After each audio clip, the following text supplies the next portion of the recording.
ఒక గ్రామం పక్కన ఒక చిన్న అడవి ఉంది. రాత్రైతే ఆ అడవిలోంచి పొగ వచ్చేది. చెట్ల మధ్య ఒక వెలుగు కదులుతూ కనిపించేది. గ్రామస్తులు ఆ అడవి గురించి ఇలా చెప్పేవారు. అడవిలో ఒక మాయదీపముంది. అది వెలిగితే అడవి సంతోషంగా ఉంటుంది. అది ఆరిపోతే అడవి భయంకరంగా మారుతుంది అని నమ్మేవారు.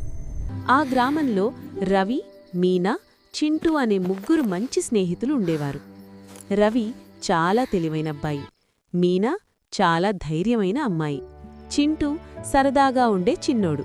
ఒకరోజు వాళ్లు ఇలా అనుకున్నారు, ఆ మాయదీపం నిజమా కాదా మనం వెళ్ళి చూద్దాం అనుకుని. వాళ్లు అడవిలోకి వెళ్లారు. అక్కడ గాలి శబ్దం వచ్చింది. చెట్ల నీడలు కదులుతున్నాయి. చింటూ భయపడి అన్నాడు, నాకు భయం వేస్తోంది.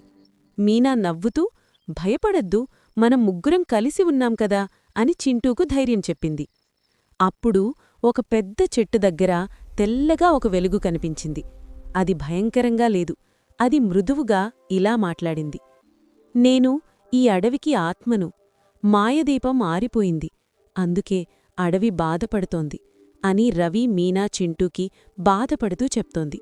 అప్పుడు రవి, మనం దీపాన్ని వెలిగిద్దాం అని మీనా, చింటూలతో అంటాడు.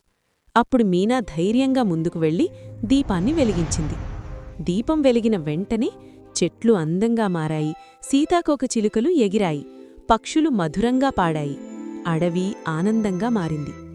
అడవి ఆత్మ నవ్వుతూ ఇలా చెప్పింది, మీ ధైర్యం వల్లే అడవి మళ్లీ సంతోషంగా మారింది అని పిల్లలకి ధన్యవాదాలు చెబుతుంది. పిల్లలు మళ్లీ గ్రామానికి తిరిగి వెళ్ళిపోతారు. గ్రామస్తులు వారి ధైర్యాన్ని మెచ్చుకున్నారు. ఈ కథ యొక్క నీతి ఏమిటంటే, ధైర్యంతో, స్నేహంతో కలిసి పనిచేయడం వల్ల ఏ సమస్యనైనా పరిష్కరించవచ్చు. Thank you for watching this video. Please like, share, and subscribe.